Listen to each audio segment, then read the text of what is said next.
the restaurant railing and observed the scene below him. Except that a tourist might have taken a few photos, particularly when the halakha finally looked up to address his expectant crowd. But Marchant forgot he was watching through a camera, forgot his cover. He could see that the man in his lens was frightened. Marchant had come to know the halakha's assured mannerisms, the tricks of his trade. The street wisdom of yesterday had vanished, his stage presence replaced by fear. He should have been staring ahead, hypnotizing his audience with a narrator's spell, but instead the man's eyes flitted to the back of the crowd, as if he were searching for someone. Pulling on the hem of his grey jalaba, the local head-to-toe garment, he rocked on his battered babouche slippers, shifting his weight from heel to toe. For perhaps the first time in his life, the storyteller appeared lost for words. Marchant checked with his own eyes, as if the camera might be lying, and then looked again through the lens. He took some photos, cursing himself for his slackness, and scanned the back of the crowd. The man was here somewhere, he was sure of it, waiting to hear the halakha's coded phrases that would send him off into the snow-tipped Atlas Mountains to the south of the city. And Marchant would follow, wherever the man went, however remote, knowing who the message was for. For several weeks, Marchant had been convinced that someone was planning to make contact with Salim Dhar through the storytellers of Marrakech. He had overheard something in the souks, a fleeting remark in amongst the chatter. Using the halakhas was a primitive form of communication for the world's most wanted terrorist. But that was the point.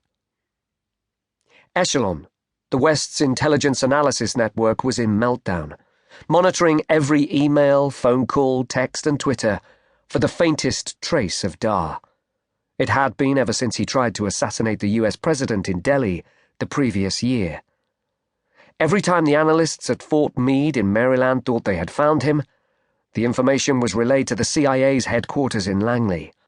Its drone strikes in Afpak, where most of the sightings were reported, were now running at 30 a month. But Dhar was still free, on the run, and Marchant was certain that no amount of software would ever find him. Dhar was shunning technology, keeping one step ahead of the modern world by retreating into the old. Ancient oral traditions, such as the halakhas, were beyond the range of the spy planes and stealth satellites that orbited the globe in ever more desperate circles. It had worked for fugitives before.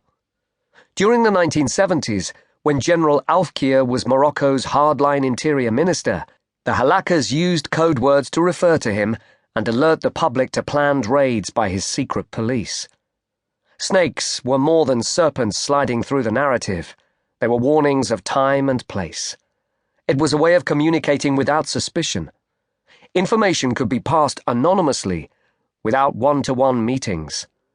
Textbook tradecraft. And now, the halakha was about to issue another message. Marchant pushed his tea away, folded some dirhams under the silver pot, and went to the stairwell. He knew he didn't have long. Down in the square, a man approached him from a narrow alley to one side of the cafe. "Hashish? You want some hashish?" Marchant managed to smile. His student cover must have been convincing. Officially, he was in Morocco for a PhD on Berber culture and took his studies very seriously. His dirt blonde hair was cut short, and he was wearing a woolen jalaba. "Thanks, no," he said, walking on towards the crowd. "Suktor, leather, instruments? I show you Led Zeppelin photos. Mr. Robert, he came to my friend's shop." Marchant ignored him and walked on.